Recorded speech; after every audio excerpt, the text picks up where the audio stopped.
High सांग मैंने good morning. पवित्र रथयात्रा रे आपण मानक अनेक अनेक शुभेच्छा एवं अभिनंदन। सकाळु ब्रेकफास्ट कंप्लीट कर सारिबा परे भाईर फोन आसीतिला कि कारटी नहीं ता पाखरे दबा पई। मु कार नहीं ता पाखको आसिली। कार दे घर को फेरी लंच रे आज भात सो छुई आलू झोल आंब भजा तरकारी आउ घांट खाई नहीं थिले। खाई सारी टिके रेस्ट नहीं ऊपर ओली आसी जाइतिली पड़िया को क्रिकेट खेलिया पई।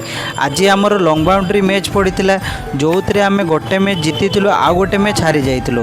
मैच खेल सरिबा पर इवनिंग रे मु आसी जाइतिली मार्केट। एक्चुअली मार्केट रे किछि काम नथिले मध्य आज रथ पई मु आसी जाइतिली बुलाबुली करिया पई।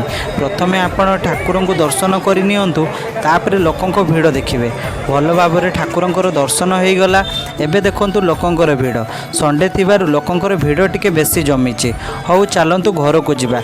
एमितिका डेली मिनी ब्लॉग देखिया पई मो चैनल को लाइक शेयर सब्सक्राइब करंतु। रहुछि जय जगन्नाथ।